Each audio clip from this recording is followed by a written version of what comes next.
Hey folks, it's Vic Noble here with your weekly trade example for the week ending October the 24th of 2011. This week, rather than show you an example and a whole, a bunch of pips you could have made, I think everybody gets enough of that, okay? Everybody's showing you how great their system is and everything. Look, I want to talk to you about some things that will make a big difference in your trading. So I hope you really listen to this.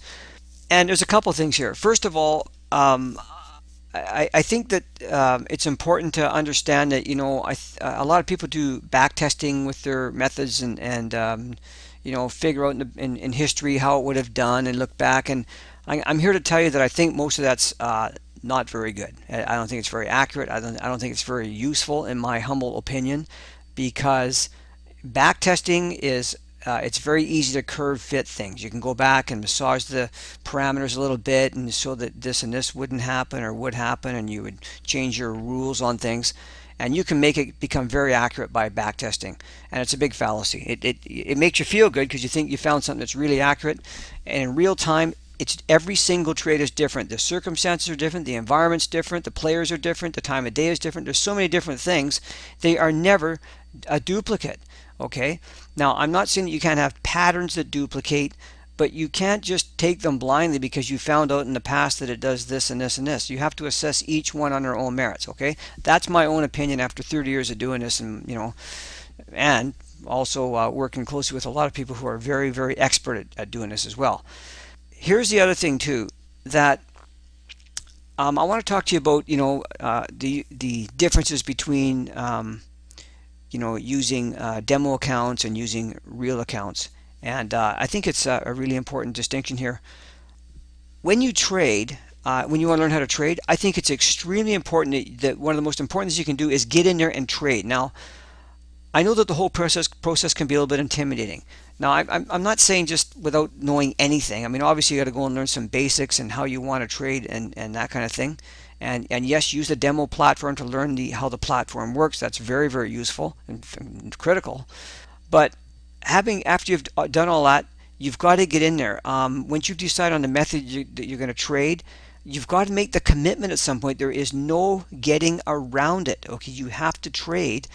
There's just no other way. A demo account is fine, like I say, for learning how the platform works, but it's not real. There is a big emotional component that is missing when you use a demo account. So I would really prefer to see people use a micro account. Okay, even trading one micro lot is 10 cents a pip. It doesn't matter. That's fine. There's some emotion attached when it's real money. And it will put more emotion in the trade than if it's a demo account. Because a demo account, you can lose money and just kind of blow it off and say, well, whatever, I'll just open up a new demo account. I've had people tell me that they have, $10,000, $20,000, $5,000, $1,000. I don't care what the amount is. It doesn't impress me what anybody has. Okay, I tell them all the same thing. I don't care what you have. Start with a micro account. If listen, trade one or two lots. Keep doing this until you have a proven record of profitability, a proven record of being able to take the trades as they come along, executing the trades right away, win, lose, or draw. If you can't prove to yourself that you can do this and prove that your method's okay with a micro account, why on earth would you be trading bigger lots than that? It doesn't make, it makes no sense.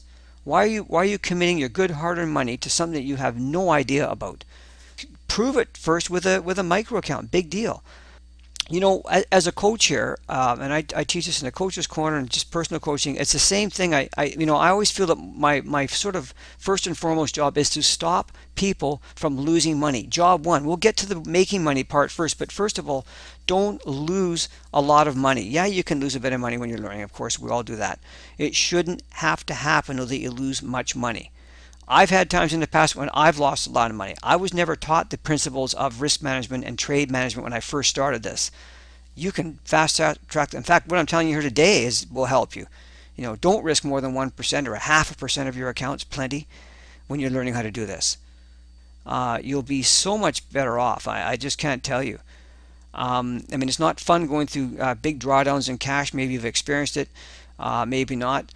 But listen, I'm on your side all the way here, and no matter what happens with your trading, I don't want to have to end up hearing that somebody blew their account out because they just completely ignored any risk management principles whatsoever. Okay, And Shirley Hudson, who did the London Close trade course with me. There's a case in point. When Shirley learned how to trade, she did not risk a lot of money. In fact, back then too, there was no micro accounts either. It was just mini accounts. The micros came afterwards. She lost, I think it was a total of something like $500 total while she was learning. That's pretty darn good. Okay, and it can be even less than that now if you use micro accounts. So, and I'll tell you another story. I just had a lunch just literally an hour ago with a friend of mine, and he told me about a client that I know from the past. He used to be a client of mine actually when I was in the futures business and I left. And this fellow is a university professor, real smart guy, very intelligent, and he is a trader as well, a futures trader, and built his account up to a real fat 6-digit account. I mean, way up there. And guess what happened? He started losing, and he started committing more and more money to it and leveraging it even more. And guess what happened? He kept losing, losing. He blew the entire account out recently. I couldn't even believe it when he was telling me this. You know why? Because he thought he knew, and that the risk management principles didn't apply to him because he was a smart guy, and he blew the whole wad out, gone. I don't care who you are, how smart you think you are. The market's right, you're wrong. Today, look at this British pound US dollar trade.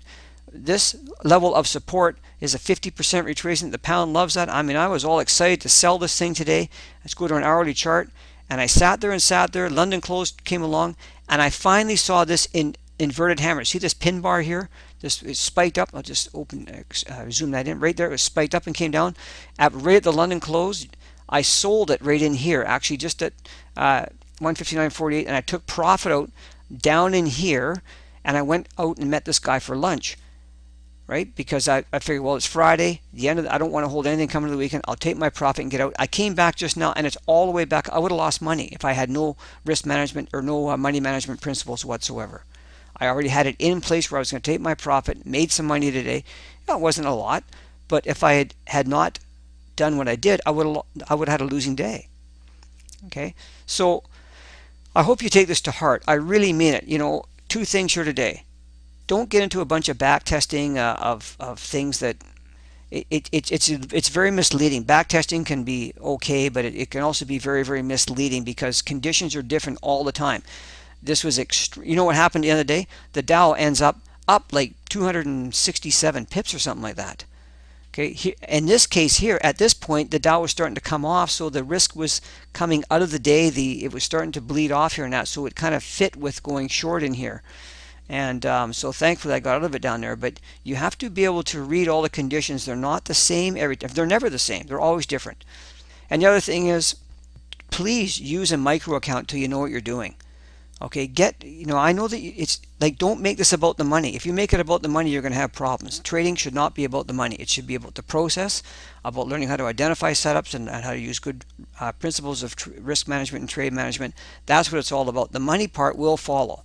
You got to learn how to do it right first and prove it to yourself in a micro account. If you can't prove it to yourself in a micro account, you'll just lose it all into a bigger account. It'll just be disastrous. Okay, and we don't want that. We want you to do well trading. Okay, if you have any questions, send me an email. I'd be happy to get back to you.